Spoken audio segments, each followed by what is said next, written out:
Jeff Stevens, the man behind my favorite horror collection and a bunch of other books, is coming with a new project. And this time it is a collection of weapons of legends that grow in power with your character level. Hi there fellow roleplayers and game masters, my name is Mr. Tarask and this is still your go-to YouTube channel for anything 5th edition related, and today I want to talk about weapons of legend for 5th edition. Wondrous magical weapons for 5th edition that is now 10% funded. It has only been up for about like 2 hours, maybe 3 hours when I'm recording this video, meaning that it has a long way to go and will probably get funded because it is Jeff Stevens and he is one of my favorite creators. He's up there with people like JVC Perry, with Nord Games, with Cobalt Press, with Jetpack 7, with who am I forgetting? Lore Smith, and there's probably a million people that I'm forgetting. Anyway, Jeff C. Stevens, my man, is doing another Kickstarter, and let's just look at this. So weapons of legend basically are a bunch of magical weapons that progress with your character level. That is the basic idea of it. Now, there is a preview PDF on the Kickstarter page that we'll be looking into a little bit later in this video, but I want to quickly go over this page really quickly just to see what is what. So as you can see, a bunch of magical weapons with art, lore, location. All of these have art and lore to them. Location, like where can you find them? Some are really simple in the preview PDFs, and others are a little bit more thought through. And I would love to see some more like special locations, like really out of left field kind of stuff, right? Like we all know and love from Jeff C. Stevens. He is, after all, the creator of some of the best horror stuff. Some of the horror stuff is really out of left field, and I mean that in a good way. It's really weird, it's really creepy, and it's really cool and well designed. So I'm sure they can, as a team, create that kind of stuff. Encounter IDs per weapon, which is really cool. Progression rules, be getting into that when I talk about the PDF, when I look into the PDF, and then statistics and all of that stuff. Weapons of Legend, free preview downloads. So let's just look at the pledge levels, because there is something really interesting here that you might want to get for yourself. So you have the PDF for only $10 US, which is a steal. $10 for any PDF at this point in time is an absolute steal. We're 2024, 3, almost 4 ish, and yeah, I don't know any PDF that costs $10. I mean, my own adventure, which is admittedly a very big adventure, for the Cypher system costs 20 USD. Otherwise, I'm giving money away if I'm not like asking that. It costs a lot of money to create this kind of stuff. Next up, you can get the PDF plus a print code for $15, and Jeff C. Stevens does this all the time. He prints through drive-through RPG, which is really handy because it takes away a lot of the work and cost and shipment shenanigans from doing all of that stuff, and it takes away from the price. I mean, you can ask a little bit less money if you do it this way. So $15 for a PDF and then a print code is also a really good deal. Now, you will still have to pay some amount to drive-through RPG, but that is purely for the printing. So you get a at-cost print code. That's what it's called. You only pay for the printing, so you don't pay drive-through RPG any money for like getting the adventure, and you're not paying extra for Jeff Stevens. Again, you're just paying a small amount depending if you get like a luxury edition or a normal edition or whatever, which is just a few bucks normally. I don't know the prices exactly because they kind of sometimes differentiate according to time and whatever. So you can get, for $10, you get the Roll20 edition without PDF. For $20, you get Roll20 plus the PDF. It's the same for Shard Tabletop, exactly the same.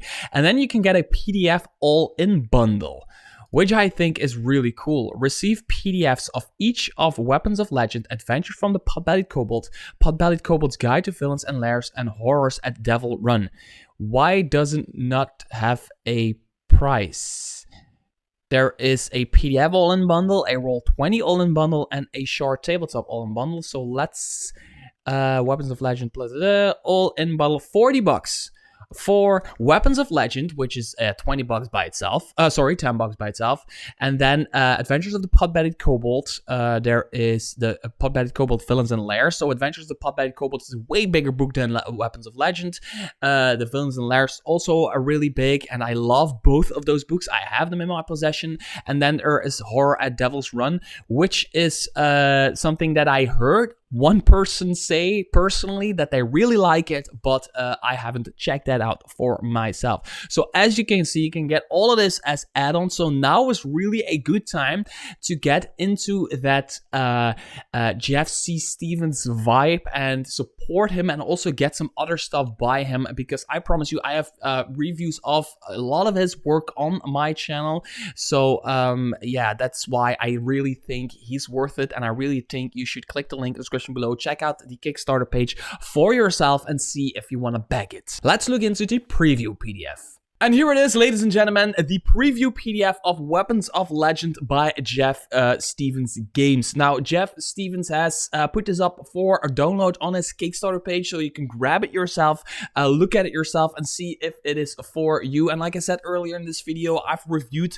tons of things by Jeff Stevens already on my channel. Like you can see, as you can see right here, there's other creations by Jeff Stevens. There's Happy Jack's Funhouse, one of my absolute favorite horror adventures that I ran 3 times now. There's the Madhouse of Tasha's Kiss, which I reviewed. There's Adventures from the Pot-Bellied Kobold, which is a bunch of adventures written by different creators, including Jeff Stevens, and he is kind of like the person behind the project. There's like Blinksey's Toy Shop. There's other stuff by Jeff Stevens that's just really great and really well worth your money. But this is Weapons of Legend, and let's look at it and just give you a general idea of what to expect, and then maybe show like 1 or 2 weapons that I like, or the idea behind it, or whatever, for storytelling purposes, why I like that kind of stuff. Now, in short, Weapons of Legend actually has a really cool, very easy to grasp system in order to do what they're trying to do. So the Weapons of Legend are basically magic items that start off, and we have to scroll down for this, as a common weapon, then uncommon, rare, very rare, and then a legendary. Now, the system behind it is that when your character progresses, say your character goes from 1st level to 4th, the weapon they carry, or the magic item they carry, is going to be a common weapon, and it has all the powers that belong to the common rarity of that particular weapon. We'll be getting into that in a little bit. Then it becomes, at level 5, it becomes uncommon. Then it becomes rare, very rare at level 13, and at level 17 or higher it becomes legendary. Now, sometimes it does that automatically, and sometimes it doesn't do that automatically, and you need to fulfill some tasks, get like an achievement like on your Xbox or something like that, in order to make to have a weapon go, for example, from rare to very rare. Now, if I was to kill a person holding a very rare weapon, and this is really cool, this is a really cool thing, holding a very rare weapon, and I'd steal it from their corpse and attune it to myself, it would technically not be very rare anymore. It would jump back to common, or at least go to what level I am. Maybe I'm level 9, it will go to rare. That's the way I understand it, or that's at least the way I would play it. If you then, as a player character or as a player, decide that you want to take your chances and try to roll an attunement saving throw, which is a wisdom saving throw if I'm not mistaken, you can pick up this weapon. So I take this from this sword from a corpse. It's a very rare weapon. I take the sword. I can roll a DC 19 wisdom saving throw. If I make that saving throw, the weapon stays very rare, and I can just carry on with it, doing whatever needs to be done. Now let's look at some of the weapons. The Gangrene, if that's the correct way to pronounce it, is this weapon has a disdain for flesh, causing it to slaw away in black, sickly chunks from any creature it touches. They always have a legend, a location, some encounter IDs. For example, an innkeeper whose food stores are rotting in parts. Ask the party to investigate the putrefying phenomenon, which is cool. The party goes in to see why the flesh is rotting, and then they find this weapon just laying on top of a crate, just instantly rotting all of the food that's in the crate or something like that. This weapon progresses as the creature who is attuned to it progresses, but the first time you deal damage with it after leveling into a new tier, it increases in rarity. So the rules vanilla say when you go level up, you go to tier 2, it goes from common to uncommon, right? But with this weapon, you first need to deal damage to at least one creature in order to like actually trigger that ability. It goes from common to uncommon, or from uncommon to rare, from rare to very rare. But then it says, however, to progress from a very rare to legendary, 3 creatures must be reduced to 0 hit points by an attack using this weapon in single combat.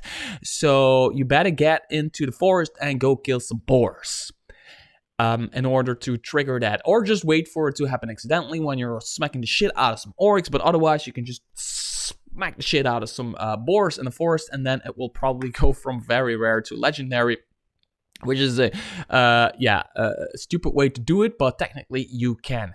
Now, there's a small thing in the writing here that could be the ground of discussion in your game. Now, let's see. As a common weapon, as an action, you can touch this weapon to a portion of food, no more than 1 cubic feet in volume, instantly rotting it, which is cool, funny, otherwise normal weapon, normal mace, right? Uncommon, you gain a +1 bonus to attack and damage rolls made with this mace. When you hit a creature with it, the weapon's runes pulse sickly green, and the target must succeed on a DC 11 Constitution saving throw or take an extra 1d4 necrotic damage. Now, DC Constitution saving throw, every enemy you hit, 1d4 extra necrotic damage, slows down the combat a little bit, but on the other hand, that's 5th edition for you. That's just how it works. It's a cool +1 bonus to attack and damage. There's a little thing in here that I know this might sound weird, but it might be in the bigger text above, but if you only read this, nowhere does it say it's a magic weapon. So it just says you get a +1 bonus to attack and damage rolls. It doesn't say it's a +1 weapon. It doesn't say it's it's an artifact or whatever it is. Meaning that when you go higher in level and some creatures have resistance to damage from non-magical weapons, you could have like this discussion between, like a player says, hey, I'm doing full damage with my weapon because it's a magic weapon, and the Dungeon Masters nowhere does it say it's a magic weapon. It just says it does +1 damage and attack. So I might be missing something here. I might be completely wrong with that. Put that in the comments below. If I am, I of course completely apologize. Now, when it goes to rare, the damage increases. The Constitution saving throw increases. When it goes to very rare, the damage is automatic. It is a +2 weapon. The Constitution saving throw, there's a new one, is 15, and the creature is unable to regain hit points until the start of your next turn. And then legendary, the bonus to attack rolls increases to 3. The DC of the Constitution saving throw increases to 18, and the target can't regain hit points until Lesser Restoration or similar magic is cast on them. In addition, the target takes an additional 2d8 necrotic damage on a hit. So on top of like the already 1d8 that is right here, that is automatic, they need to save a Constitution saving throw. If they do that, 2d8 damage. If the target is a flesh and blood creature, and this damage reduces them to 0 hit points, the remainder of their flesh turns black and falls off their bones, and they die immediately. No saving throws, nothing. So as a legendary weapon, this is basically a very good PvP weapon. Okay, let's do one more. This is the Moustache, and this one is really funny. Whether you need to quickly change your appearance or sneak a weapon into a party, nothing beats a Moustache. This is really cool, proper funny game design. It is basically a bow, a magical bow that you can shoot arrows from, but it has the common ability is actually for me the most funny ability, the coolest ability. As a bonus action, you place the bow against your upper lip, shrinking it to size and form of a handlebar moustache, which magically attaches to your face. While in moustache form, it can't be used as a weapon. It can be removed and returned to Shortbow form as a bonus action.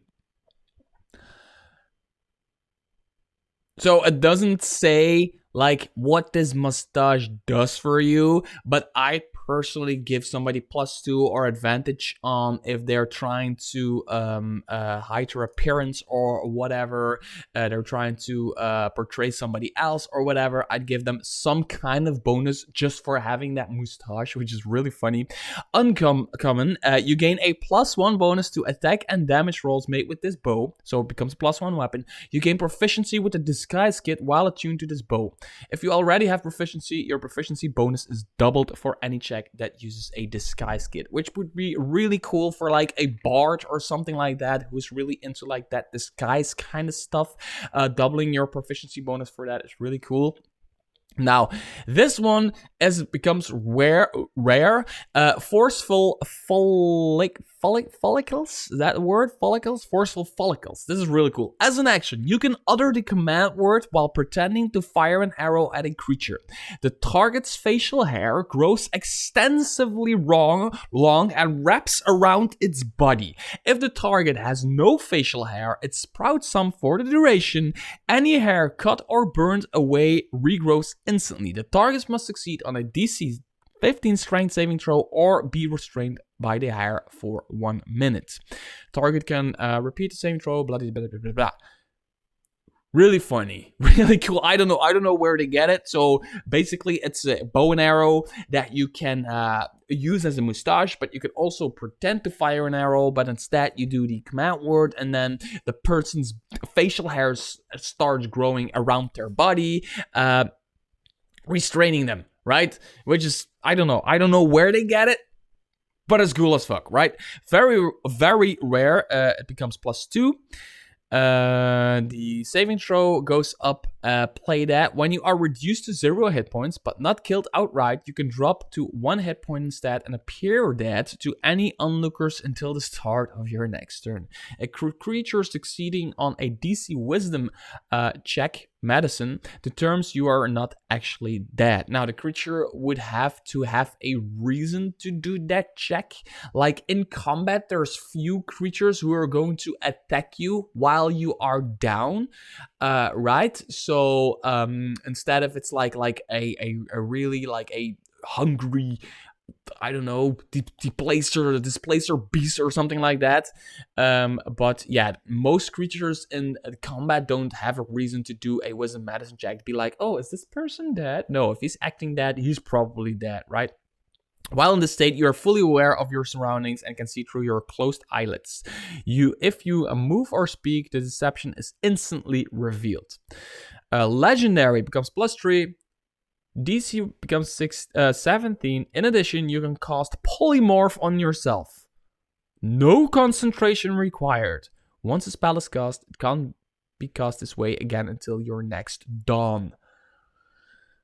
Polymorph is a really powerful spell, especially if you don't require concentration for it. And that's basically it for Weapons of Legend by Jeff C. Stevens. Now make sure to download the preview PDF for yourself because there's already some cool magic weapons in there for you that I didn't talk about for you to use in your 5th edition game. There's also what they call basic weapons, which are magic items, magic weapons that don't necessarily progress with your character. They're just like the old school, what you see is what you get. And other than that, make sure to check out the Kickstarter page for yourself. Grab a PDF, grab a physical copy, grab whatever you can from the Kickstarter website. Until next video, bye-bye.